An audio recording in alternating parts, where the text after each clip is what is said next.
Eto na mga katribya po ang ating mga kalamansi. Namumuti po sa bulaklak. Pakarami pong bulaklak niyan mga katribya. Matataba pa. Wala pong mapagsidlan bulaklak. Ang kalamansi mula dulo hanggang doon sa loob. Puno ng bulaklak mga katribya. Grabe. Ganyan ang kalamansi kapag ka po siya ay mamumulaklak ng sobra hanggang sa dulo.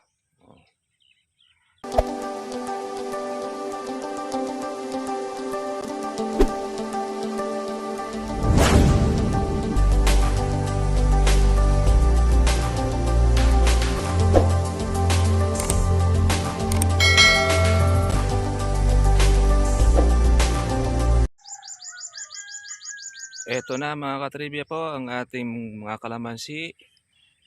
Namumuti po sa bulaklak. Pakarami pong bulaklak niyan mga katribya. Matataba pa. Wala pong mapagsidlan bulaklak. Ang kalamansi mula dulo hanggang doon sa loob. Puno ng bulaklak mga katribya. Grabe.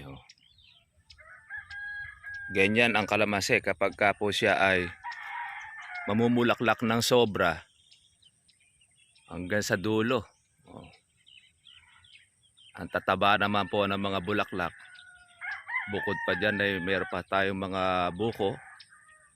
Meron tayo pong mga palakihin. Meron rin po tayo pong mga maliliit pa na mga bunga. Good morning po sa inyo mga katribya. Magandang umaga. Maagang ulan po ngayon. At ito, after po ng ulan ay pumasok po tayo muli dito sa ating pong kalamansi para po makita natin po ang pagbuka ng mga bulaklak po ng ating kalamansi. Ayan, napakabango naman siya mga katribya. At ayan, lahat ng mga tipong mga puno ay meron pong mga sunong ng mga bulaklak. Siyempre, pag tayo ay pumasok, hindi natin maiiwasan na tayo ay mababasa dahil pauulan lang po ngayong umaga. Itong buwan ng June ay magiging maulan. Ayan, may mga lumulusot pa po sa ilalim. Grabe. Ganyan ang kalamansi. Kapag ka po halimbawa yan mga ka-farmers ay magbulaklak, lahat po noong mga sanga, mga dulo,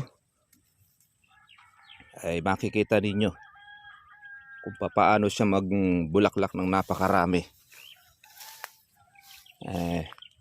Nakakatuwa naman dahil siyempre kahit sa palagay natin na mura ang magiging presyo po nito pagka yan ay lumaki at mapitas, hindi naman na tayo masyado pong gumastos na rin ng marami kumpara po natin itong nakaraang alagaan. Kumbaga, ito yung aming tinatawag na bonus sa kalamansi. Buwan po ng September tsaka po ng August. Kaya po tinawag namin itong bonus kasi hindi na po kami gumastos ng marami gaya po halimbawa sa abono at gaya po doon sa pag-i-insecticide. Kaya lang syempre, hindi na po natin mga ka-farmers aasahan na magiging mataas ang presyo nito. Ang importante, meron kang makukuhang pang-alaga sa susunod nating pag-i-spray ng ating mga kalamansi. Kaya ganyan ang isa po na inaabangan na rin mga farmers na hindi gumastos ng malaki pero meron kang aanihin. Yan. Dahil doon sa mga bulaklak po na ito na talagang namang masisiyahan ka Kaya halos ay nag-abot na rin po itong ating kalamansi dahil po doon sa ating mga bulaklak.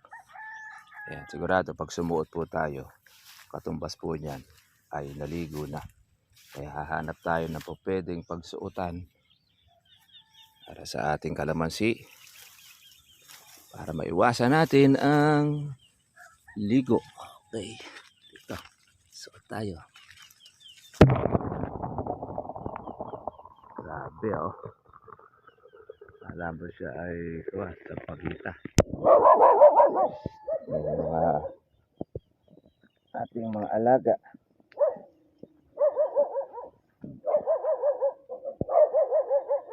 Bulak lang pa lang mga ka-farmers.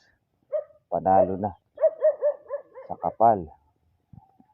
Para siyang sampagita na namumuti.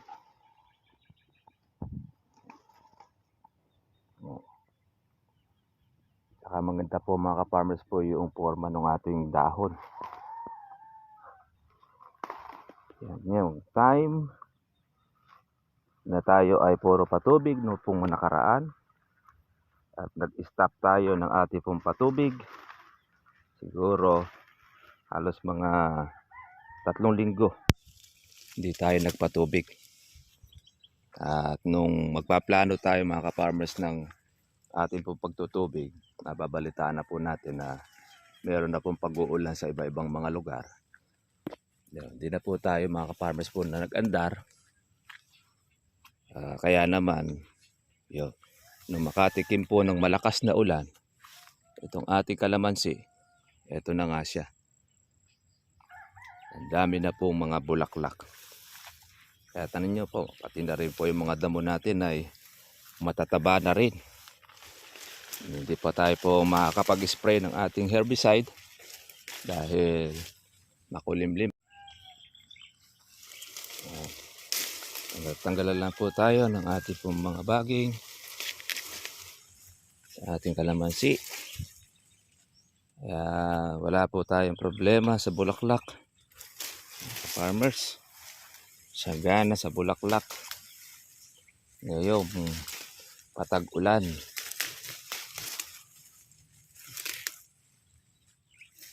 Kaya hindi na natin, wala nang ingat-ingat sa pagtatanggal nitong bagay. Dahil alam natin na walang ganong presyo ang buwan ng September. Ay iba, yung ganito mga bulaklak ay pinoproblema nila kung papaano nila lagasin o alisin ang bulaklak. Tayo naman mga ka-farmers, hindi po natin lalagasin po yan dahil bigay na po ng nasa taas yan kaloob po yan. Yan, natural lang naman po mga ka-farmers na kaya pahayaan na lang po natin siya na tumuloy. Marami po yung ating i-spray na damo. Pagka gumanda po ang panahon po bukas, pwede tayo maging herbicide para sa ating kalamansi.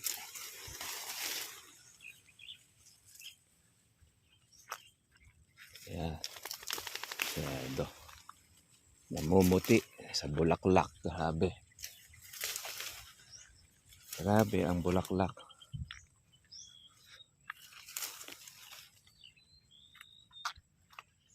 Ayan nyo, wala pong mga insektong lilipad-lipad. Pero dati-rate, pagka ganyan, napakarami na pong insekto. Pero ngayon, wala sila. Meron mga pailan-ilan lang.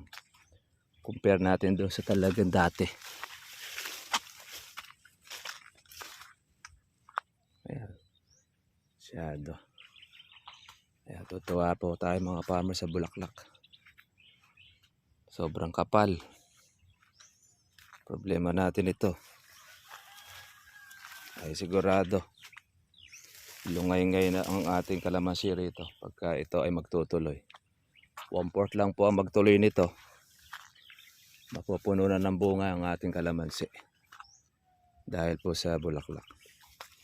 Kaya mangyayari, mangangailangan tayo rito ng marami pong pigaan. Sa bagay naman mga farmers, pag panahon naman po ng September, may nauubos din naman po ang bunga ng kalamansi. Kaya lang, yun nga lang sa mababang presyo. Pero okay pa rin, mas maganda. Meron tayong buyer. Merong kukuha. Dito naman sa amin ay hindi pa naman po nangyayari na mga kalamansi ay walang kumuha at nagdilawan lahat. Ngayon, dumiloman yung kalamansi, dahil na lang po yan doon sa hindi ibinigay sa mababang presyo ang kalamansi ng may-ari. Yun lang ang magiging dahilan kaya't didilaw ang kalamansi. Pero pagdating naman po sa buyer, marami po naman buyer dito sa amin. Kakapili ka. Meron barat kumuha, meron naman mataas kumuha. Kaya lang, pag meron pong mataas kumuha, hindi ka makasingit. Hindi ka, siyempre, ang magiging priority po noon ay yung mga suki na niya dati. Pero pag halimbawa naman, mahal lang kalamansi, ayun, wala ka magiging problema. Ngayon, kung gusto mo lang naman para mapalinis ang kalamansi mo, matanggal po ang bunga, kayo po ay magpapabunga, papatulan mo na yung mga mura na kumuha. Pero okay na rin yan dahil para mamulaklak siya sa buwan ng Agosto. Kung gusto natin to-market po ng pang December, kailangan mo mapitas mo muna itong mga bunga na yan, yung mga bulaklak na ito. Kasi ang ani niya mga ka-farmer, September. Kaya pagka ito na-harvest na September, sa dami na yan, pwede na tayo maglagay ng ating abono para sa ating October. Kaya pag October ang ating sabog, ang ani natin noon, January, February. Pero pagka Agosto tayo magsasabog, pumupuno ito ng bunga, lumabas man po ang bulaklak, pakunti-kunti lang din. Pero pwede rin siya para meron kang pang December. Depende po yan sa magiging budget ninyo. Yeah. Yan naman po ang isang sa good news, magandang balita. At ang presyo po ng ating kalamansi ay nanatili po sa 1,100. Ngayong umulan, medyo konti pong pipitas ngayon dahil basa pa ang kalamansi. Okay mga farmers, yun po, update lang po tayo. Ito po sa ating pong bunga at pati na rin po sa status po ng ating pong mga bulaklak at bunga. Sige po, kita-kita po tayo po bukas. God bless sa inyong lahat. Bye-bye.